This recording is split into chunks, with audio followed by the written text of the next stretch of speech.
Hi everyone, welcome to Golf Lesson Sheffield. Recently, Tommy Fleetwood just won the race to Dubai with a great performance also at the DP Worlds. And I just thought I'd just show you my thoughts on his swing and how also it could help your game.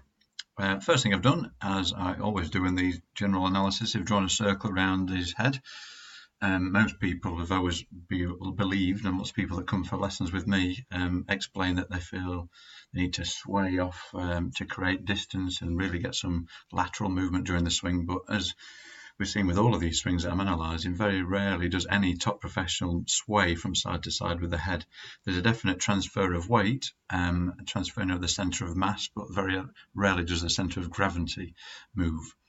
But here also, not only on the setup position does it look great in lots of ways, Tommy Fleetwood, but if you look here, his left arm and club is one perfectly straight line. And that straight line also dissects his left hip. Again, far too many people I see have the club looking back here, so a little leaning back this way. I believe most of the time people do that to try and create the look of loft on the club, but there's no need with these shots. There's absolutely plenty of loft on the club, and the club will do the work for you. As Tommy takes the club back, you can see he creates a really good wide arc again, which is we looked at previously with Jon Rahm. He creates a lot of power here by creating this wide arc. Doesn't need to move his head off of the ball. His head stayed perfectly still, and the width he's creating is the width from his chest with his left arm as opposed to off of the ball. So really powerful, good position there. As he gets up to the top of his swing, we can notice here he's created a full 90-degree shoulder turn and his hips have barely moved at all. Really good position there and a good creation of torque, of power in his core area.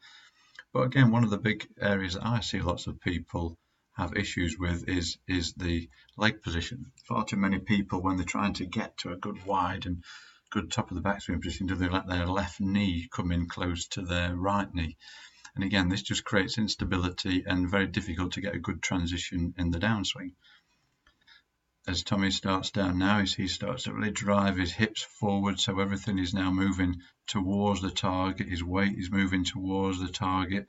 Everything is now starting to drive to unleash all of that power that he's created on the backswing onto the ball. Now, this is a real part that I see with Tommy. Most people will have noticed this during his swing anyway, but first of all, great shoulder position through the ball. So he's going to create an upward blow through the ball here, which is going to help him to sweep the ball off of the tee, but also create maximum power. We don't want to be hitting down on the ball with the driver. But the biggest thing for me, and I think Tommy will need to probably look at this as he goes on with his swing, is that position now where he's really creating almost what we call an old-fashioned reverse C. That's going to put a lot of strain on his lower back. And I think if Tommy's going to have a long career at the top of the game, he's going to need to look at straightening his spine angle at this point through here, and at least trying to keep his head into this original circle that we've drawn. Not bad for a young man's swing and a very fit man's swing, but for longevity, I think he's going to need to look at that. You see how his head still stays down really long through into the downswing.